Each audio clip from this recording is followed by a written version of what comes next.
Hey guys, it's Anne, and we are back, and it is Tuesday, I think. Somebody said this morning on John Maggio's network in Annapolis, they said, I thought it was Sunday. It's Tuesday. Who knows what day of the week it is? I think this one of the other pluses about doing the show is that I know that John Maggio is on Tuesday for me. So there you go. I have a day of the week. Today, my guest is John Maggio. I'm going to introduce him in a minute. I want to ask and beg again for burgers and bands because there is a lot of work we still have to do, and we are not doing our spring event. And so since we're not, we're going to need more donations in a different way. If you'd like to help us out, please go to burgersandbands.org and you can make a donation there. Call us if you want to make a bigger donation and you're like, I want to know what I can do. So if there's a grant you want to fund, we'd love to have you do it. If you want to find out whether your school is in need of a grant and you want to earmark your money for that, we can do that. So let us know. Also, this is live today on Twitter, Instagram, and YouTube. Not Instagram, Twitter, Facebook, and YouTube. So please subscribe over at YouTube and Brennan Annie. So we'd love to see you and get some more subscribers over there. So now let's introduce you. Hold on one second. There you go. It's John. Good morning. So John, you do everything. You have a marketing company, you have a networking group, you had the summit, you wrote a book, you're a busy guy. Tell us all about you. 1 second. All right, boom. I was just starting watch parties on Facebook while you're doing your introduction. Oh, good. Thank you. Long time no see, Anne. Thank you for presenting this morning at Networking in Annapolis. That was fun. That was actually the best one I've done so far because I've hated the Zoom. I like the talking like with each other, but when it's like, okay, now Anne, you present, I'm like, ah. And so it was nice to have that group because they were very interactive. I feel the same way, and I think you and I were thinking the same thing this morning. Like, oh, I got to present, And if I could give one tip to everybody, is Talbot says it: better done than perfect. And you're always going to be okay once you get up to bat. Right. I know it's tough getting there, but once you're there, you're going to hit a home run. You're going to be fine. Exactly. Zane, so my son, Zane, he's 13. He has decided he's going to write an album. He's actually got 2 projects. He's going to write an album and he's going to do this other thing that I don't understand. It's like I don't know, experimental thing with music. So that's a whole other story. But he said to me, so how long do you think I should take to write a song? And I'm like, I have no clue. And he said basically what you just said in a different way. He just said, well, I don't want to spend too much time on it or I can get myself stuck trying to make it perfect. Right? Yeah. 80 and the graphic arts world, the 80-20 is you spend 80% of your time trying to make it 20% better. And the customer thought it was great the whole time. Right. Exactly. There you go. Exactly. So, all right. So I asked you on because you've written a book called Success with Local Marketing. Yeah. And that means if you've written a book, you have to be the expert, right? There you go. How do we get a copy, by the way? You can go on Amazon, or you can also visit my website, hawkmarketingservices.com. And we have excerpts from the book and more information there as well. Okay, awesome. So was that your tip of the day that you gave earlier, or was that just an extra tip? That was my tip of the day. I thought it was. You said start with the tip of the day. I was like, okay. Yeah, and I just hadn't pulled the thing up yet, so I wanted to make sure. All right. I love doing these, and one of the things I like about it is I learn every time I learn something new, and part of it is that I don't talk to you much beforehand. So, yeah. So you said I want to talk about creating your coffee funnel, and I have no idea what that is. So tell us about it. Well, and we were just talking about anxiety, and I just want to circle back and start with that. I suffered from anxiety terribly for 20-some years, all through my 20s and 30s. In fact, many times I couldn't leave the house, and certainly I couldn't network. When I first started networking is when I was first breaking out of my anxiety shell at the age of 38. And I started networking, and I was visiting the different groups, and Susan Wheatley showed me a few things, and she called it her coffee funnel. And I wanted to kind of go through a few of these things because I feel like once you have a process, things become a little more comfortable. Right. I don't want to say easier, but they come a little bit more comfortable. Yeah. So tell me, what is the coffee funnel exactly? Well, the coffee funnel is a step-by-step process that you put every single person you meet during networking through. And you ask for a one-on-one, and it doesn't have to be with somebody you feel like is a potential client. It can be with almost anybody in networking, because what ends up happening is those people refer you to others. So the system goes, you work it left to right, and at the end, there's a result. Because if you meet with 10 or 15 people, you're sure to get a new lead, a new referral, and maybe even a new sale. Sorry, you popped up over here. You weren't supposed to do that. That's So okay. no, I agree, John. That is something that people too often, it's the same people who just quickly hand you their card, like they're just like, well, here, let me give you my card. And it's like, I don't know anything about you, right? And that are trying to go, I only want to talk to that person there because that person is a potential client. Whereas, yeah, and actually I will tell you, I was guilty of that. I was Sure. guilty of that when I first started this. I said to my husband, I do not want to go to this networking event. It was another one over here. It's now MBX, but it wasn't. Gotcha. And I was new and I hadn't been going to a lot. And I was very uncomfortable and I was not finding that I was getting anything out of it. And so I was like, I don't want to go. And he's like, but you told me it's not about that. And I said, yes, fine, fine, fine. So I went to it, and that day that I had been bitching about it, I ended up getting my biggest client. And they're still actually, he just referred me to a client in Pittsburgh. So this client, 6 restaurants, and he refers me to a client in Pittsburgh, and then says to me, oh yeah, my family owns 150 different restaurants across the country. Yeah. Well, wow. And that's because I went to that first one and I didn't, it wasn't so that I could just get a client, right? So it makes a difference. So No business is done when you sit back on the couch. You've got to go get off the couch to make the magic happen. exactly. And for you and me, that's an uncomfortable thing a lot of times. People It think is. they think that we're extroverts. And in some ways we are, right? We can do it once we're there, but I'm not an extrovert. It's hard for me to get out there. So No. I mean, the more excited I get, sometimes the louder I get, or the more go, go, go I get. That doesn't necessarily mean that I'm like feeling go, go, go. I'm really just trying to like go, go, go. right, exactly. You're like, I've got to fake it until I get there. And then I forget and I have fun. Right. Yeah. So I mean, the smile on my face is always real. yeah, But again, just getting up to bat is challenging. It's always challenging.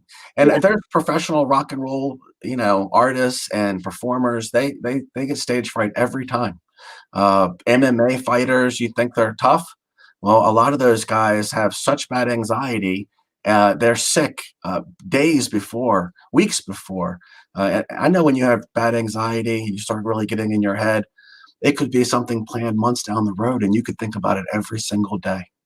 right, exactly. It is exactly the case. And I think I did that with your summit this fall. I was so nervous and I got on the stage and I'm like, sometimes I get on the stage and what I say is, oh my God, I'm so nervous. Right. Yeah, And then just saying it, it's like, okay, now I'm good. Right. So it's good. that's a pro tip. Yeah, exactly. To say to everybody, hey guys, I woke up this morning, I wasn't feeling that great. Let's see what you're not trying to set the expectation low, but you're trying to show your vulnerability. Right. And then now, because the biggest fear is, what if I don't feel good? How am I going to explain this embarrassment? Right. Right? It's Right. really, a lot of it has to do with embarrassment and guilt and feeling like I'm not normal. I'm all wound up. So as soon as you kind of come out and say how you're feeling, you're letting that layer open. Absolutely. And then Absolutely. it's okay to say these things. Right. Not everybody's having a 5-star day. You're not setting the expectations low. You're just being human. Right. Yeah. And I think that's what we talked about this morning. I think it's so important that you do that. So what is the next step? You do the one-to-ones. Actually, let me Oh, say something real I quick. know where. Up to the right side and it says comments. You see that? Do Click. I see it? Yeah. Live comments. Let me see over here. Yep. Boom. So you can see. Just so Cat you Harvey, Pablo, Kathy Frost, Kurt Jackson, and Mr. Khan. Mr. Khan's my first client. Oh, really? Awesome. So Yeah, yeah, he's awesome. that you can see it. I wanted you to be able to see that people are in there. If they ask us questions, we'll be able to pull them up on the screen and things like that. But for right now, that's where they're all sitting, and I wanted you to be able to see them. So I met with Susan. I thought that I was networking, and people were saying, "Hey, you got to go to Just Show Up 49 West." Susan Wheatley, she knows everybody downtown. And at the time, I was like, "Yeah, restaurants would be good, and for marketing, etc." And so I went once, and they told me I need to go twice and then call her, and that she would have a one-on-one with me and really help me out. So I went once, and then I went twice, but I didn't call her. She called me. Okay. And I was like, oh, I must be, like awesome sauce because she wants to meet with me. Right. Maybe I did my 30-second intro really good. And then so I go and I sit with her, and she starts having this conversation with me. And, she just started asking me questions, and the sales guy in me just started running my mouth. I've learned a lot in the last 5 or 6 years about sales. And um, at first, if you said, hey, John, tell me what you do, I would just motor mouth Maggio. Right. And I was falling right into what she was doing. She was making it all about me. Right. She took out a book, a journal. She had my card in there. She wrote down some notes about me. I had a number, 1881. And as soon as I saw that number, I said, wait a minute, this is a system. What's going on with this 1881? And she said, oh, well, I have a commitment that every person that comes to my group, I have a one-on-one with them, and I get to know them, and I see if I can give them referrals. And I said, well, how many of these books do you have? And she reaches down into her big purse and she pulls out 5 of these books. Oh my God. And yeah, and they all have a glossary. There, she was showing me the book. They have a glossary with the name, the page number, and what they do. And then there was these little like marks next to the names. And I thought it was an at symbol, that like at John Maggio, but it wasn't. It was a little E. And I said, what does that mark stand for? She says, oh, those are all the people who enrolled in Melaleuca. And I'm telling you, 20% of every page had enrolled in Oh, some wow. form or fashion in Melaleuca because she listened and then solved problems. Right. Right. So kind of to jump in,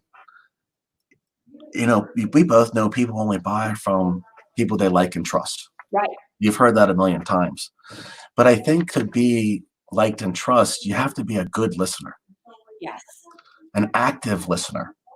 Like you're doing right now. You're nodding your head. Right. You hear things and you repeat back what you just heard. That gives me a reassurance that you're really listening. Maybe you're taking a few notes. That really shows me that you're kind of into what I'm saying and you care about what I'm talking about, and you're really giving me that positive attention, and that really builds trust. It makes me want to tell you a little bit more, and the Right. more I tell you, and the deeper it gets, the more I'm going to trust you. The more I'm going Yeah. to trust you. Um, you have to have a conversation. You can't talk at people. Hey, Ed, what do you do? Like, that's the worst thing because it's like, I don't want to, I want to talk at you and tell you what I do. Right. I Right. want to talk about stories. And so you can give me examples about things that you've engaged in. I really, haven't we already heard all the sales pitches? Yes. Exactly. Exactly. Another thing I wrote down here was wait, WAIT. That's a big one for me because I talk so much. So wait stands for why am I talking? Right. I have to remind myself during the one-on-ones to stop talking and start asking questions. It should be 80% listening and 20% asking questions. Yes. Wait. Yeah, I mean, we've all done that, right? We've all sat in a one-to-one where the person, you sit down and they start talking about what they do, and then you leave and you find out they haven't listened or asked a single question. So they have no clue what you do, The right? more I'm talking, the less somebody's buying. Yes. The more they're talking, the more they're convincing themselves to buy. It's not even my idea. Right. They're Right. talking themselves up to it. Exactly. Exactly. And you never won a game of tennis with the ball on your side of the court. So Right. every time you would make a comment to me, I would just volley back a question. Right. Oh, oh, really? Is that important to you? Oh, I didn't know how you felt about that. Why do you feel that way? Just digging a little bit deeper and digging a little bit deeper. It's really important, and to dig even before you get there. A little pre-call planning never hurt anybody. Right. Meaning, could you just look them up and see if what they're doing? Right. LinkedIn, Facebook. It only Exactly. takes a few minutes. And what I actually have is I have a pre-call email that I've created to send out to people I'm going to have one-on-ones with. Okay. What are a lot of the questions that you get asked? Could you show me some examples of your work? Could you give me a little history about Hawk marketing?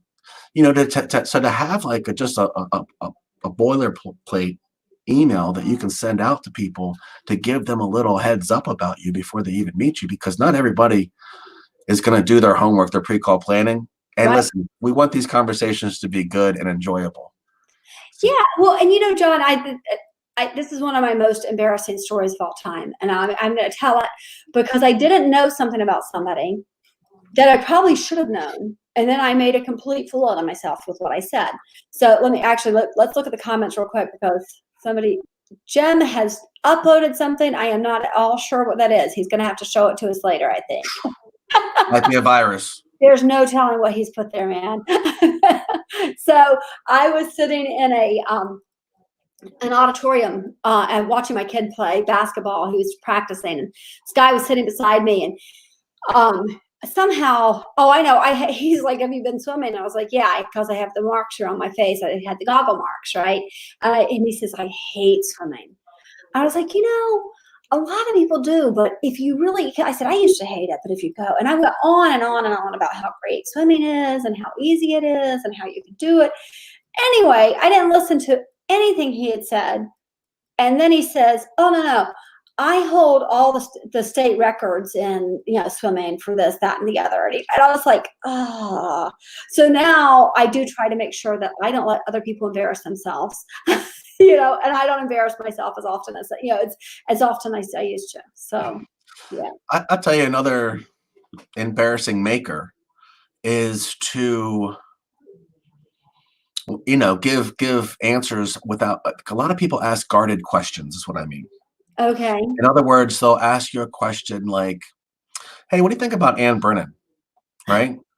So instead of me saying anything about Ann Brennan, I should be like, yeah, I know Ann. What do you think? It's reversing it back to them, right? Because what if I said like, oh, I don't really like her, she's kind of, and then they're like, oh, well, she's my best friend. Right. Right? Right. A lot of people don't ask the exact question that they want. They ask guarded questions. Right. And you really have to try not to react. You have to try to be a little tactful and dig a little deeper and ask them, why is that important to them? Or what would that be? What's important? You could put that situation across 1,000 different variables. Yeah. Yeah. What do you think about this new cell phone that I have, the LG or what do you think about just the cell phone? And you say, oh, I hate that cell phone. It's like, oh, I just bought it. Now Yeah. you've made my decision look terrible. Right, exactly.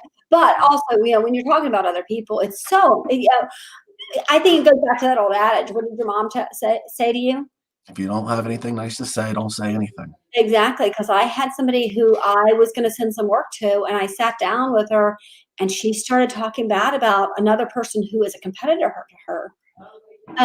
And I even said, oh, we're actually really good friends. And then she kept on. Whoa.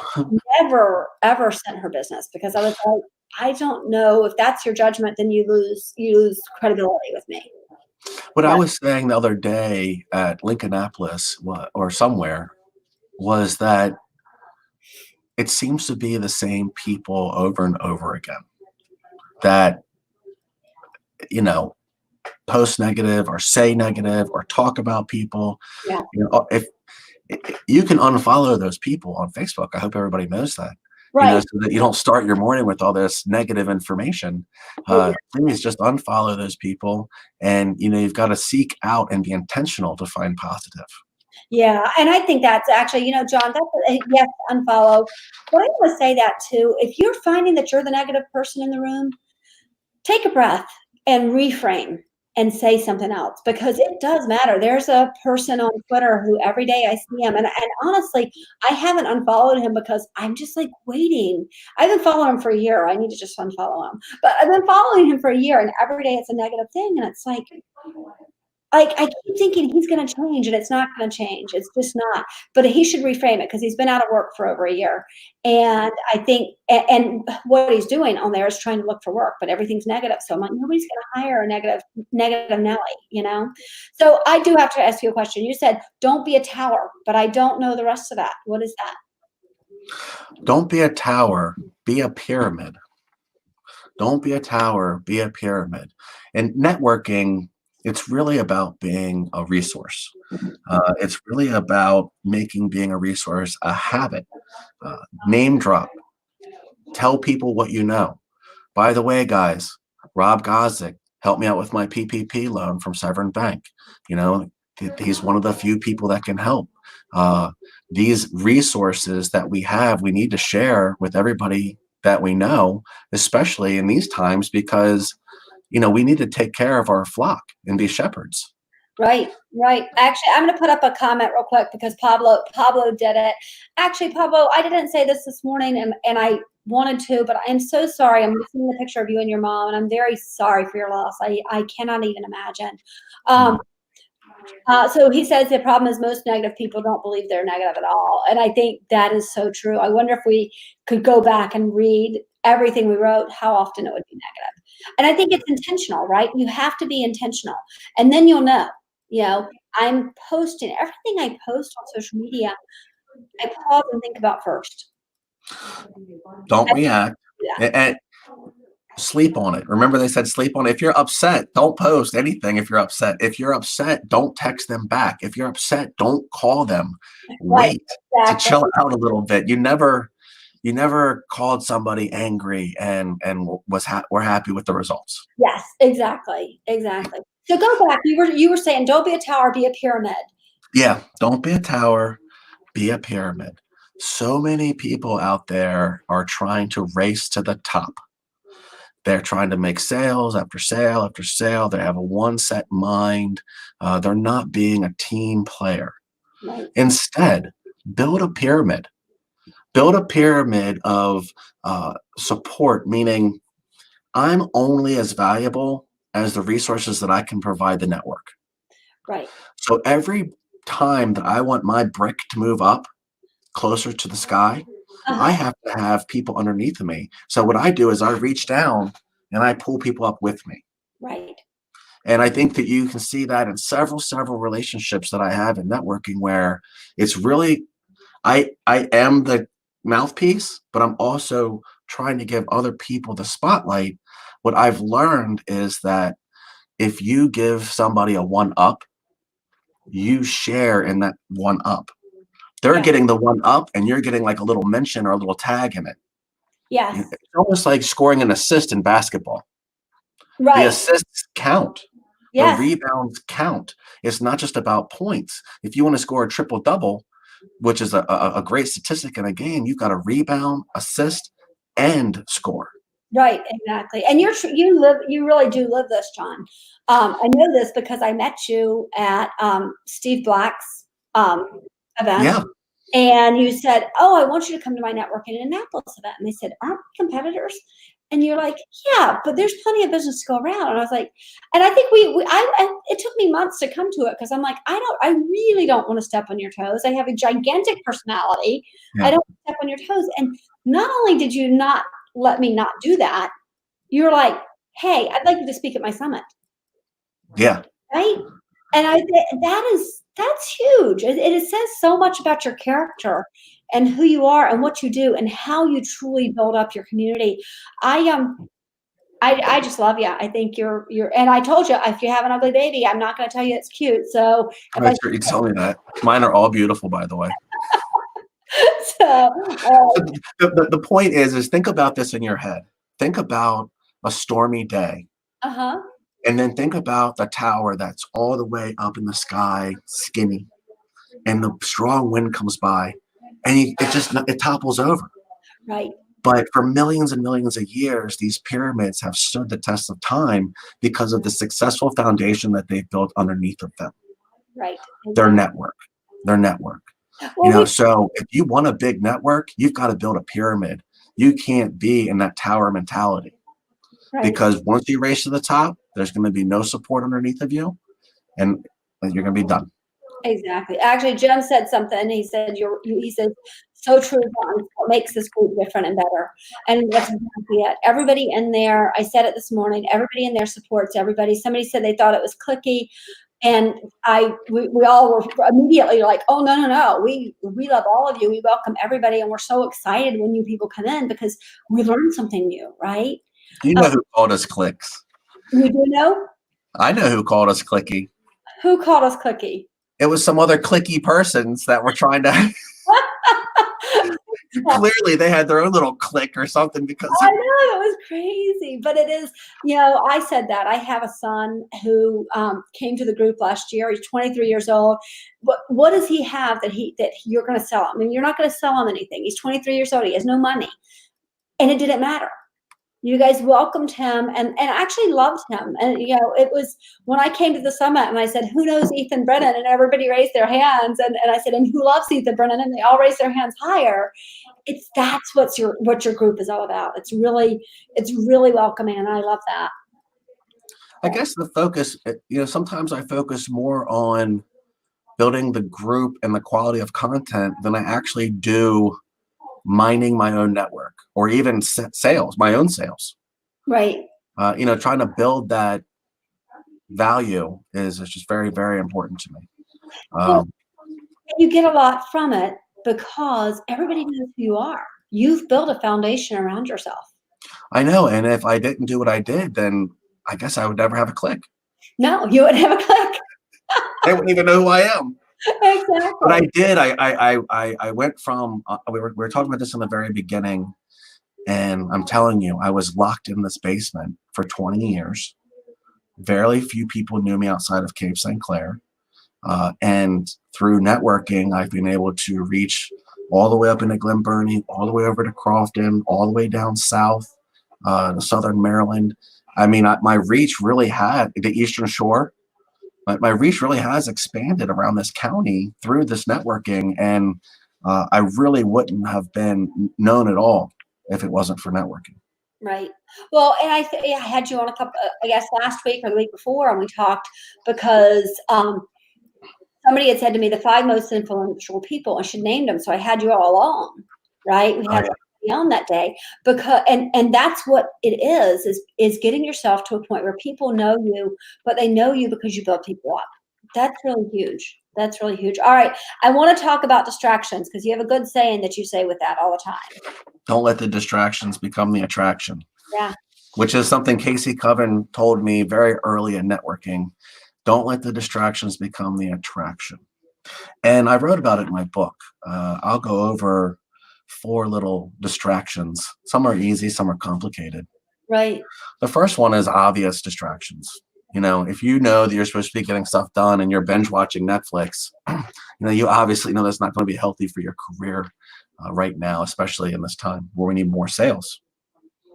So it's cell phone time, screen time, games. I haven't played a video game. I can't tell you how long because I knew I could be making money every hour I spent doing a video game. Those type of distractions you've got to address. Right. The second one, we were talking about this earlier, it just seems to be the same people every time. So the second type of distraction is negativity and negative people. You are the sum of the average of the 5 people you interacted with the most. Meaning, if you got 5 people, you're dead in the middle. If 5 of them are being negative, you're probably being negative. And like Pablo said, you're probably not even recognizing it. Right. It's pack mentality. So what I suggest go where you're celebrated, not tolerated. Oh yeah, that's good. Go where you're celebrated, not tolerated. Go where people are listening, not where people are where you have to fight to fit in. Right. There's room in this puzzle for everybody to fit. Yes. There really is. Yeah. The third type of distraction, and I experienced this when I was set that big goal of having the summit. The third type of distraction is really great busy work, like really great busy work. For example, I'm going to make videos on YouTube, but that's not helping me sell any tickets. I'm Right. going to do XYZ, Instagram, this and that. That's not helping me get to my goal. What helped me get to my goal was getting on the phone. And we all know that getting on the phone is what we like to avoid the most. Right. So I was throwing all these attractive distractions that were technically good ideas and getting stuff done, but they weren't really helping me face the music. The fourth is the most difficult one. I talked to Coach Laura Buckley about this one, and it is subconscious self-sabotage. When you're scared of something, for example, a big event that we had and we both faced, when you're scared of something, you will subconsciously derail yourself. Yes. I found myself getting into arguments I didn't need to be involved in. I found myself thinking about getting into altercations. I said, what am I doing? Like, why am I having this little, you know, Right. moment here? And she says, John, your self-conscious is trying to protect you from getting on the stage. It wants you to get in trouble. I said, even arrested is probably safer than how scared you are of getting on that stage. Right. So I had to reflect on my, not only my activities, but reflect on what I was getting involved in or even thinking about, because you when it starts getting really tough, we all know we want to hide back in our comfort zone. Right. So you actually might subconsciously self sabotage yourself just so you get back in that zone. Exactly. Those, Exactly. those are my distractions that It, are just really dangerous. You really have to have a guide to go by. And not to segue, but that's why I have affirmations. okay, let me pull those up. Let me before you go into those though, I want to say something. I think what you're saying can apply to, yes, business, absolutely, in your business. But it's also, I find that these are life lessons. These are things that we can teach our children. You know, Zane I told you, he tried out for Blues Alley. And he kept doing things. He's practicing for Blues Alley, it's jazz. And I'm hearing him in there playing rock and roll music. And I'm like, what, sweetie, you're supposed to be auditioning, And because he got that distraction and he did let himself go down that hole, because it's easier to do that and say, oh, I didn't have enough time to practice and therefore I didn't make it. And that's why. So, we need to learn those life lessons, all together. So your book is, yes, it's about marketing, but it really is about life lessons. So I love that. Thank you. So your 2020 affirmations, tell me about this. Okay. I'll give you the bullet points and then we'll go do a little review. Well, no, let me just start one at a time. Affirmation number one. I kept it really simple in 2020. I had some longer ones, some more in detailed ones, and I kept them from 2019. But in 2020, I wanted to make it simple, straight to the point, and really get through this. And surprisingly enough, these are the perfect affirmations for COVID-19. I remember just a few, not to digress, but I remember a few months ago we were complaining how long January was. How about Right. how long April was? So my first affirmation is every day to start strong. Start strong. What do I mean by starting strong? From a personal standpoint, that means waking up every day and taking a shower. That means waking up, even though I don't have to go to work, waking up on time, waking up and being productive, and waking up and getting into not only my personal routine, but my professional routine. So in the morning, obviously, you shave and shower and get ready. But also, as soon as you get to work, you should have, a few things that you do every single day. The first thing you do, the first thing that I do, and is I the bank and I check the bank and I make sure that everything looks good and people didn't charge things that they weren't supposed to charge, or that everything is safe and secure. Right. Then the second thing I do is I open my email, and while I'm looking at emergency emails, the third thing I do is I fill out my to-do list in my journal. Kat Harvey got me the 90X book. I'm on day like 85, and Kat has another copy for me, but it Okay. has a follow do list. So I write out all the things in a list that I have to do, And if I don't do them the next day, I got to write them again. You know what I mean? Exactly. Like if I don't get it done that day, Cat got me mine too. It's a full focus planner, but I love Cat. she's the best.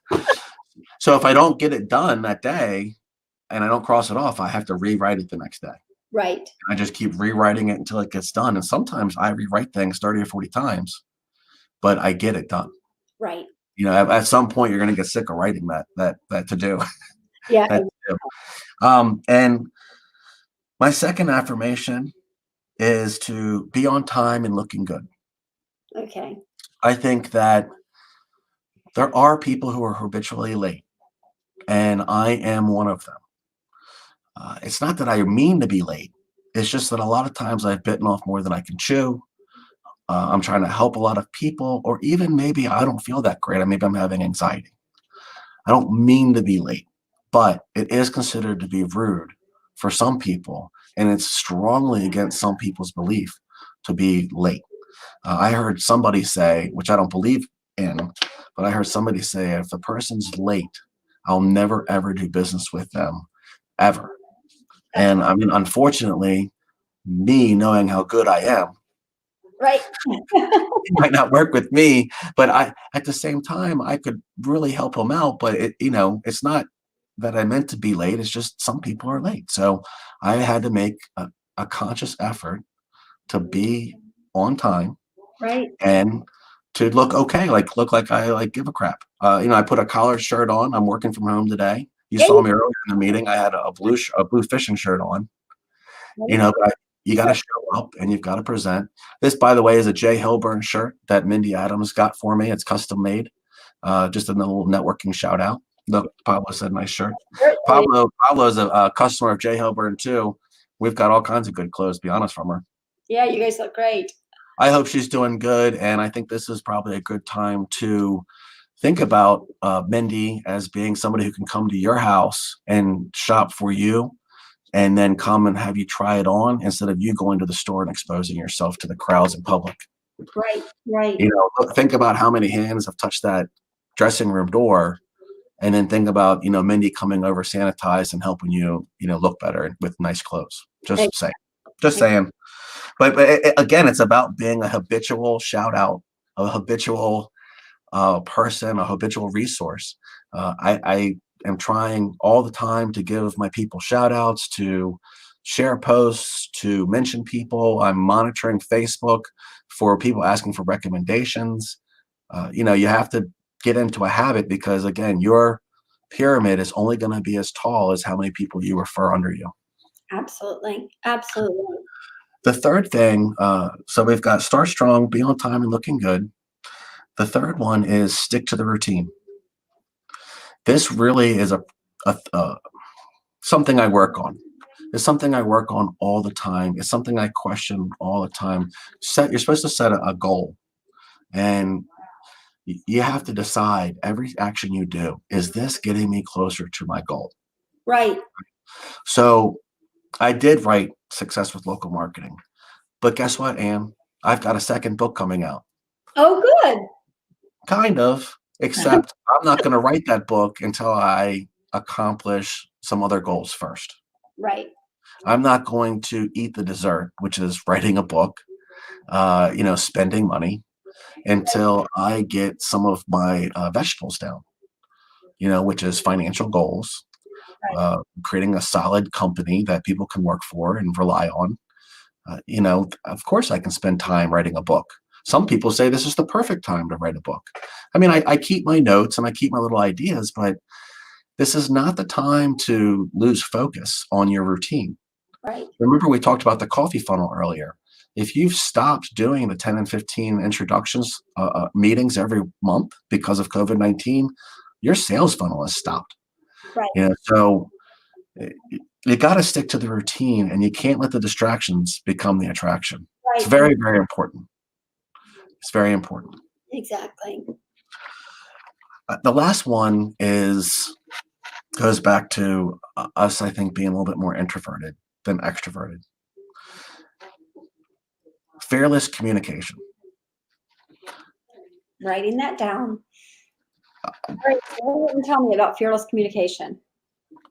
Well, one of the things that I have to work on, of course, is how I feel others perceive me. Does that make sense? Yeah, How I feel others perceive me. And sometimes when you feel like somebody might be unhappy or not like something, or don't, maybe they don't want to hear bad news, or maybe they don't want to hear the straight facts, sometimes I get a little nervous about reaching out to that person. right. I almost have like this feeling of maybe I'm in trouble, and I'm not.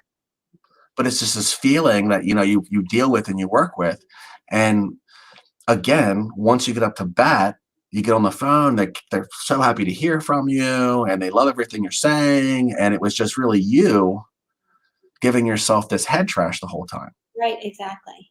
Kat and I share this one thing. She, we're writers. We both write we blog for our clients.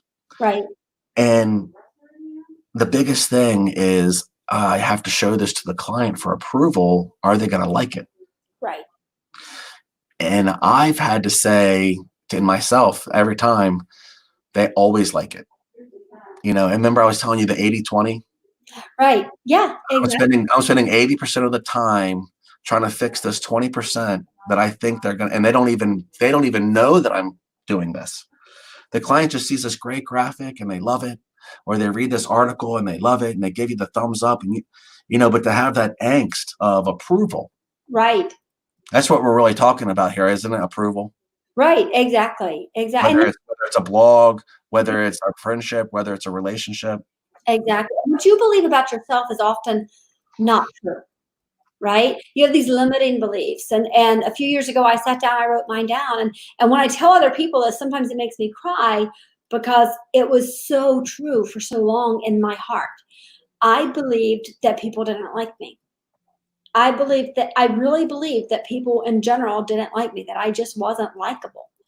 And when I say I believed that for a long time, I mean until last January, I believed that. And there were a lot of things. I had burgers and bands. I had all of these things where that showed me that people liked me. All of these ways, people who read my blog, people who, hired me as clients, all of these things. And still I believed people didn't like me. And I had to turn it around and kind of think about what happened, right? And so I said no, because I thought people don't like me. Why don't they like me? They don't like me because I say things without all the way thinking it through. I just put myself out there. I do that all the time. Right? Huh? I do that all the time. Yeah. But then I turned it around and I was like, no, people like me because I share those things and they know that means they can share as well. Listen, Anna, have you ever had to put your foot in your mouth? I know, right? I know. And so, but thank you. So Faith, I'm going to put it up there because I love Faith so much. Faith says, we love you. And I love that. And Faith she is an angel that was brought to us. I just love her. She's a big volunteer for Burgers and Bands too. Let's give a little Burgers and Bands plug. She's a huge volunteer for Burgers and Bands. I told her we were going to be giving her an award in May. She'll just have to wait until October for that now. But she is a huge volunteer. Without her, we couldn't do it. Kurt, thank you so much. I'm looking at yours. We're going to go back. Okay, I'm going to give you a secret on this, and John's going to do it too because this is what we do. After the show is over, we're going to go back and we're going to comment on every single comment that was left. And we're going to like every single comment that was left, right? Yep. Do that because it helps each other. It helps the post to do better. So if you are putting something out there and somebody's commenting, comment back. Mm-hmm. Always comment back. And if you can comment back in a way that they comment back again, that's even better. So if somebody says, wow, I really love your margaritas, and you say, well, which one's your favorite? Right? Thank you. Which one's your favorite? And then they have to say it again, and you created a conversation. So just a little tip from us about what we're going to do after the show. I have a little score system for beating the Facebook algorithm, winning on Facebook, and interacting with somebody on Facebook is literally telling Facebook who to show more of.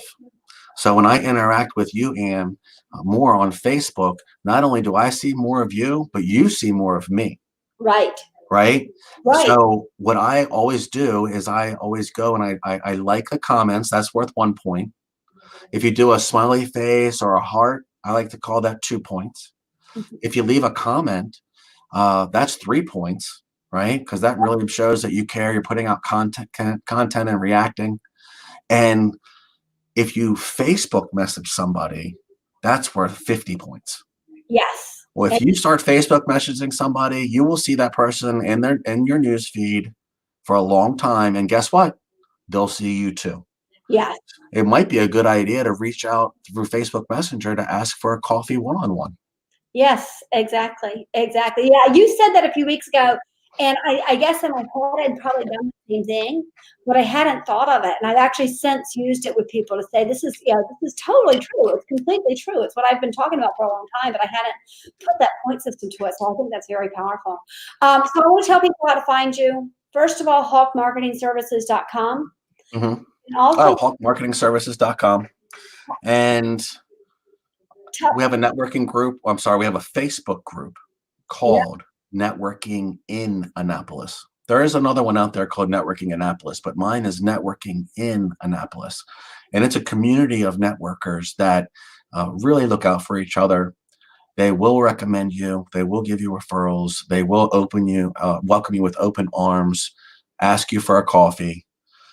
I mean, the truth's out, Ann.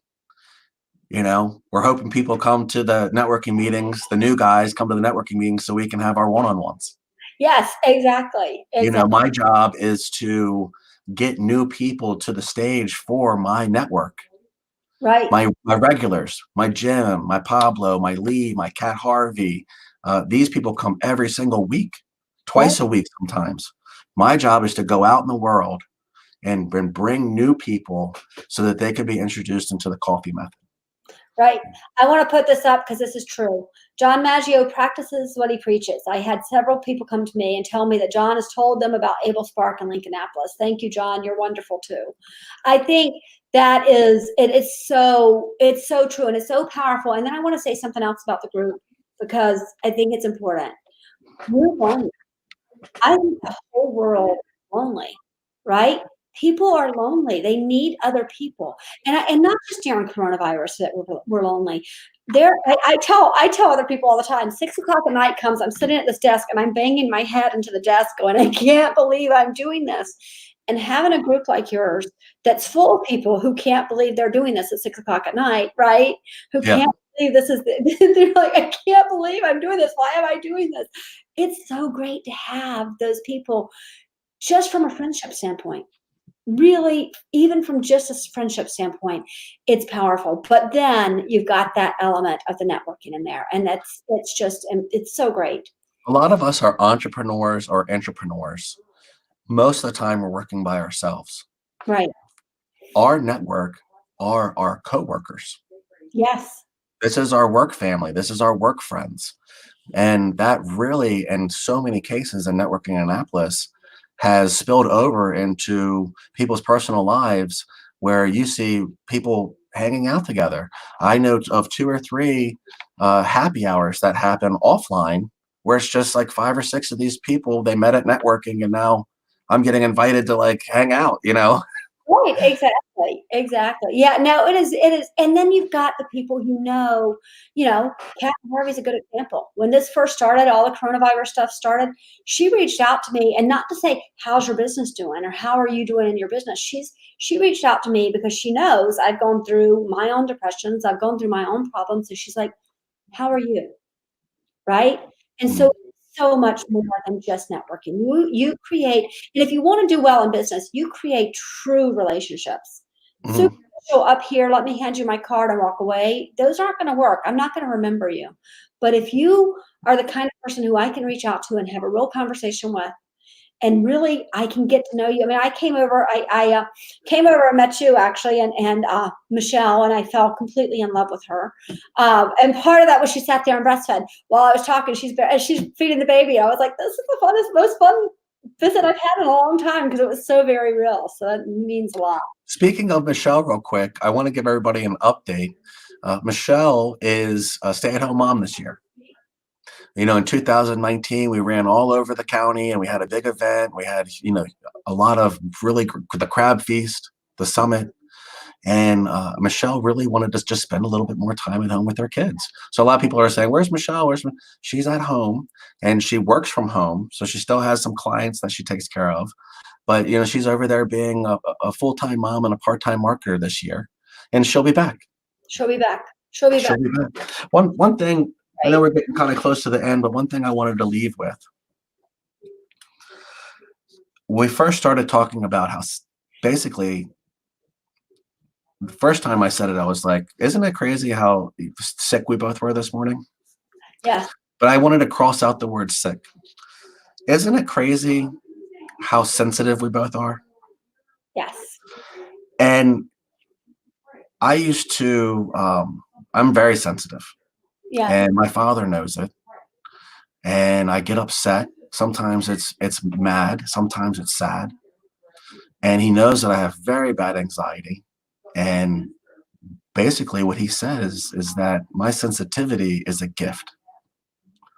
It's not a curse. It's a gift. It's a super intuition. It's Right. a super gut feeling. Right.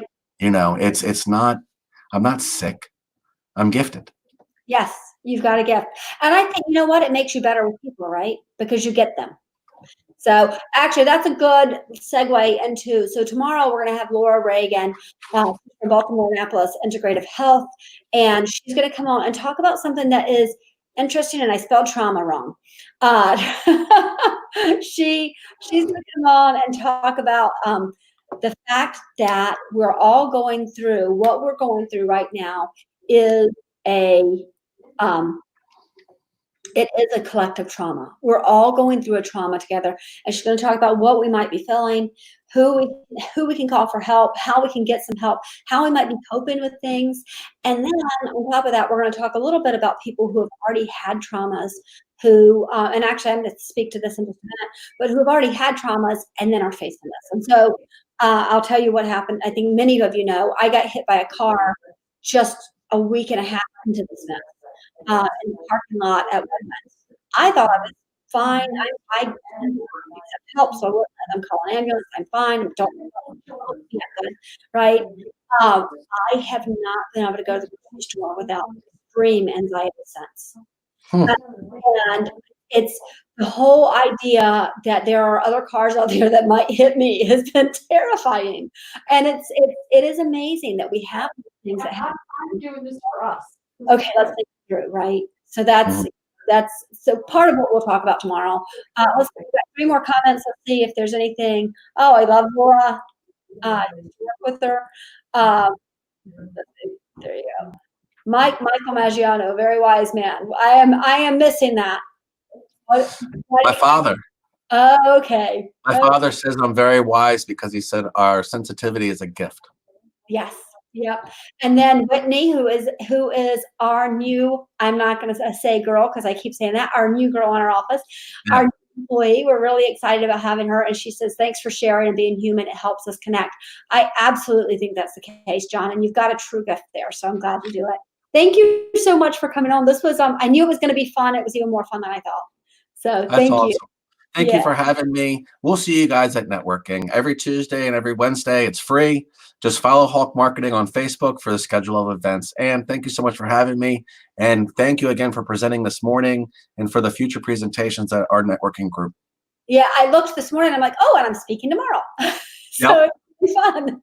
Hey, you've got to book the best. I'm trying to provide high quality value to my group. I know who to call. Well, thank you. I really appreciate it. All right. See you later, guys. Bye-bye. Bye-bye. John, right there.